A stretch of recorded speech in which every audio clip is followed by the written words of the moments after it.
Hai, perkenalkan nama saya Muhammad Fadli Parma. Di video kali ini, saya ingin membahas lebih dalam tentang vektor dan lebih menitik beratkan tentang penerapan vektor dalam kehidupan sehari-hari. Sebelum lebih jauh kita bahas tentang vektor, lebih baiknya kita tahu apa sih vektor itu. Vektor ialah besaran yang memiliki arah beserta nilai atau besar. Kita contohkan saja seperti seekor kucing yang dari titik A berpindah ke titik B sejauh 15 meter atau ke timur, kemudian bergerak lagi karena tidak betah atau bosan ke utara ataupun ke titik C sejauh 10 meter. Lalu kita tarik dari titik pangkal ke titik ujung atau dari titik A ke titik C. Dari sana kita temukan sebuah vektor. Tadi kan udah dibilang bahwasanya vektor ini dapat ditemukan di kehidupan sehari-hari. Kita contohkan saja seperti atlet lempar lembing. Kenapa sih dibilang penerapan vektor atlet lempar lembing tersebut? Dikarenakan seorang atlet tersebut melempar sebuah tongkat. Yang dilempar tongkat tersebut kan pasti dari titik pangkal. Kan dia pasti ada targetnya tersebut ke titik acuannya. Akan menimbulkan sebuah sudut. Dari sudut tersebut kita dapatkan sebuah vektor. Lalu contoh kedua ialah pesawat yang lepas landas. Kita misalkan lagi bahwa sisi bidang datarnya itu ialah aspal.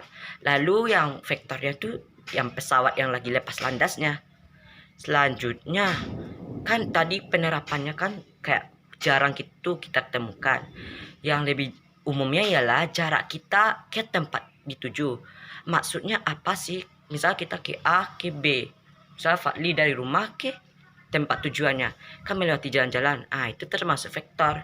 Kayak lebih kita misalkan saja bahwa misalnya Fadli mau pergi ke bukan istana sih, kayak perpustakaan Bung Hatta.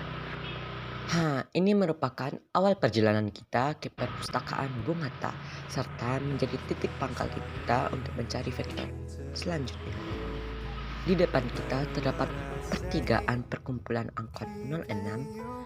Di sini terdapat dua jalur untuk ke perpustakaan Bung Hatta, yakni jalur A atau jalur depan yang lagi kita jalankan dan jalur B atau jalur samping. Di jalur A atau jalur depan ini kita melewati Jalan Kusuma Bakti dan kita juga melewati MTSN 1 Bukit Tinggi, Puskesmas Bule Banca, dan pas di depan kita terdapat Taman Makam Pahlawan Nasional. Jika ingin teruskan, kita akan melewati jalur lintas Sumatera atau jalan bypass.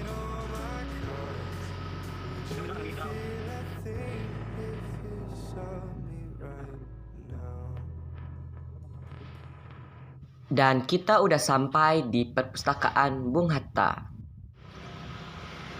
Tadi kan jalur depan atau jalur A. Sekarang kita akan mencoba pergi ke perpustakaan Bung Hatta melewati jalur B atau jalur samping.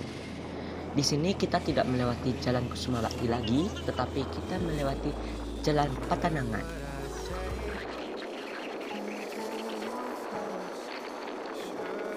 Di samping kanan kita terdapat Masjid Raudatul Jannah Bukit Tinggi.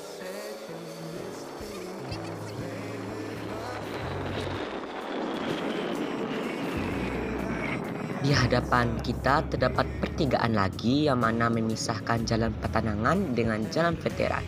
Dan di sini kita memilih belok kanan. Jalan Veteran ini juga bisa disebut juga jalur lintas Barat Sumatera.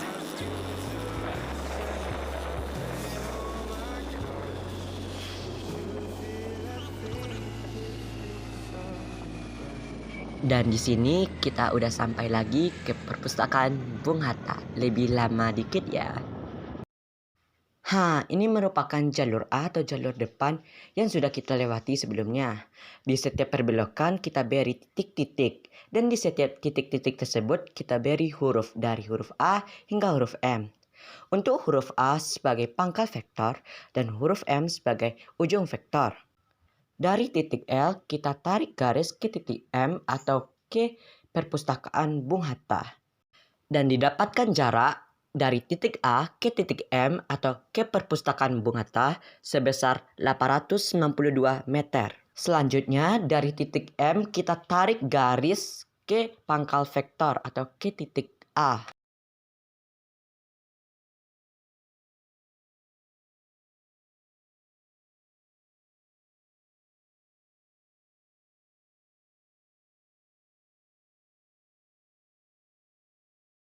Di sini didapatkan resultan vektor AM sebesar 362 meter yang didapatkan dari 1250 meter atau dari panjang akhir vektor AM dikurang 892 meter.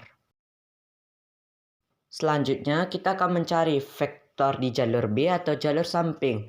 Ya, di setiap persimpangannya tetap sama akan diberikan titik-titik dan di setiap titik-titik tersebut diberikan huruf A hingga M.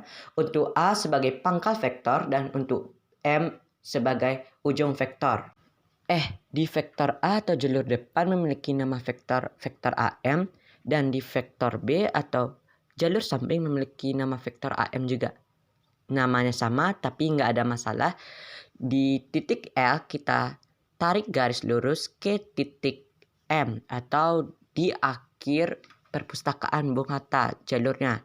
Dari titik M tersebut kita tarik garis lurus untuk membentuk resultan vektor dari titik M ke titik A. Sebelumnya jarak antara titik A hingga titik M sebesar 992 meter di jalur B. Hanya berbeda 100 meter di jalur A. Jadi resultan vektor AM sebesar 362 meter sama dengan jalur A. Tadi kan cara menemukan vektor AM jika menggunakan aplikasi semacamnya. Misalnya manual gimana? Kalau cara manual kita manfaatkan koordinat yang disediakan. Kita misalkan ini sumbu X dan ini sumbu Y. Dan titik A atau titik pangkal dari sebuah vektor ini berada di titik 0. Jadi kita gunakan vektor posisi. Di setiap perseginya memiliki sisi 31 kali 31 meter. Tinggal dioperasikan saja, sumbu X terletak di titik 6 dan sumbu Y terletak di titik 10. Dikalikan dengan sisi persegi. Jadi X-nya 6 dikali 31 meter ialah 186 meter dan Y 10 dikali 31 meter ialah 310 meter. Lalu panjang X dikuadratkan ditambah Y dikuadratkan lalu diakarkan. Jadi 186 dikuadratkan didapatkan hasil 34.596 dan 310 dikuadratkan ialah 96.100 lalu dijumlahkan 96.100 ditambah 34.596 dengan hasil 130.696. Terakhir, dari hasil tersebut kita akarkan. Akar dari 130.696 ialah 361,5. Tinggal kita bulatkan saja menjadi 362 meter. Jadi hasil tetap sama juga. Ini udah di akhir video. Terima kasih udah menonton video kali ini. Jika ada kalimat atau kata-kata yang salah mohon dimaafkan. Assalamualaikum warahmatullahi wabarakatuh.